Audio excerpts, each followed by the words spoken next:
Today we're doing a fuel pump on a 2019 GMC Sierra Elevation. That's the old body style. So you can see we got the bed pulled off because it's minus 27. We're lifting the box off. There are 10 bolts and 3 wires. The bolts are pretty easily accessible. There's one here. You got to go up through the frame rail at the back. There's another one here. Again, you come up through the frame rail, through that big hole. There is one here that's accessible on the outside of the frame rail, and one here that's accessible on the outside of the frame rail. Same thing, other side. At the back end of the truck, you've got this little connector plate. These clips just sort of sit on there. There's only 3 of them. They're really dirty. It's the same little teeter-totter style connectors. Good luck with those. I found it was easier to lift up the driver's side of the box first, come in from the back so I could get at those. Okay, so to disconnect your gooseneck here, you don't have to undo those little screws. They're 7mm, by the way, in case you do. There are some Torx screws there, and they come out pretty easily. Didn't even need a ratchet. I just used a folding kind of pocket knife Allen key style one. There is, however, on the bottom a little plastic rivet, which I just broke because, again, it's Canada, minus 25. Down here, we got some cool stuff. This is the vent off your rear diff. You got your gooseneck that goes over and fills your gas tank. I'm not sure what this is. I think this is part of the evap system. But this is really easy to take out. I'll get the screw size for you in a second here. There you go. It is a T30 you need. And these are the screws that hold the gooseneck in. While we're here looking, these are 18mm bolts that hold the box onto the truck. But I'll pull out that fuel pump in a second here and show you how to remove and move the float over. Because the fuel pump comes on its own, the fuel float needs to be transferred over to the new one. Alright, so for taking this stuff apart, this one's the easiest. It's a little spring button there. You push on that. The easier way is to get a small flathead screwdriver like you'd use for adjusting the carb on a chainsaw and come in and lift it up from the other side. For this one, you got to pull back on a tab here first before you can press that button to lift it up. For this thing, that green tab goes out this way, and there is a little white tab that comes out this way. These things are screwy. You got to push them forwards and then down. They drop out the bottom a little ways, so you can pop these off. There's a little lip machined on each of these nozzles. So this one works the same as this one, where you got to push it forward to drop it down to slide it off that little lip. Okay, so to get this pump assembly out, you got to loosen this black flange thing. The way you do that is you use a special spanner, which I don't have. Alternatively, you get a hammer and a punch and you hit these little notches around the outside. It's like a right-hand thread bolt where you go counterclockwise to loosen, clockwise to tighten.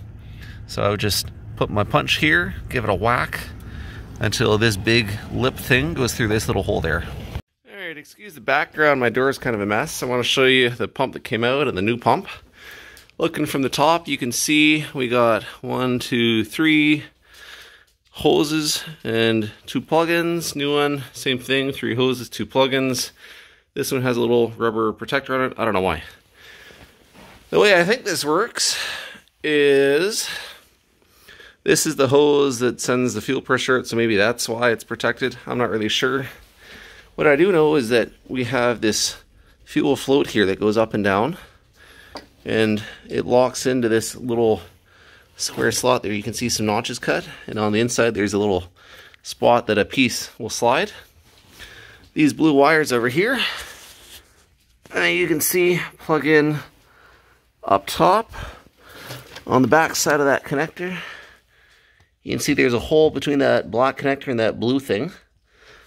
So I'm just going to unplug this, get it moved over to the new fuel pump, and then I'll show you how to put it back in, maybe. Depends how cold my hands get. This green thing is a seal. It goes underneath this guy, and then to hold that all down, that metal ring that we were talking about goes in. As you can see, I just turned it. It goes counterclockwise to come out, and it just puts pressure right on that top lip there with all the mud. So I'm going to clean this up and get this put together, and I'll show you what the gas tank looks like here in a second. Alright, so I'm having trouble moving that blue wire over, and here's a little hint. You see on the side here how there's that little black clip that keeps that connector from falling out? There's a hole for it on that little blue wire fuel float thing as well. So I think what I'm going to end up doing is having to press in on that little arm and then pull. So I'm having trouble getting this thing off, so I took this whole bottom cap off. Looks like there's some one-way chuck valves down there. I'm not sure how this piece is held in yet, because I can't quite see on this side where the latches are.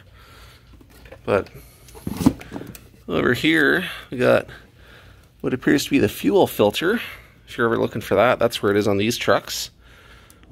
And I assume this is the pump itself.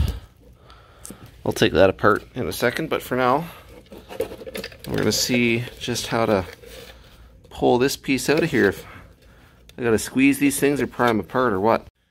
Okay, so I'm dumb. Turns out these little tabs on the front have little barbs on them. I completely missed those. You got to pull out with your little screwdriver on those little tabs to get it out. You do not have to take that piece off. But let me make the mistake and you learn from mine. Well, I'm in forestry, not mechanics, for a reason. I wound up just busting them off with the multi-tool because that was quicker. It comes out like that, and those little square holes in the middle there are what those little tabs drop into. So you probably don't have to break them, but hey, we're already here, aren't we, dog? Little helper. Alright, so here's how that seal sits. As you can see, it just sits around that little black plastic lip on the top of the fuel tank. I'm going to clean that up real well with paper towels so I don't get a bunch of dirt in the fuel. And I'm also going to take a flashlight and look in there best I can, and I can't really see much of anything. I was hoping I could see if there was dirt or debris there, but fortunately I fueled up right before I blew a fuel pump, so we're gonna go with it and hope it doesn't break again. Alright, so I cleaned up all around the edges there because all the ice had built in. I got that green seal in my pocket. I'm going to drop that in. And I'm going to stick the fuel pump in. I'm going to take this ring and tap it back on again with my axe and my axe eye drift. And then to put all these in, it's going to be a reverse of whatever I did to get them out. I hope I don't drop that in the gas tank. Alright, so I found to get this to go in, you got to give a little bit of pressure because the spring in this thing actually is pressing against the bottom of the tank. And over here you can see that little piece indexes between these two nubs. You want to obviously make sure that it's between those two nubs because otherwise the lines don't go back on. But to give myself extra room, I'm going to not put those lines on yet.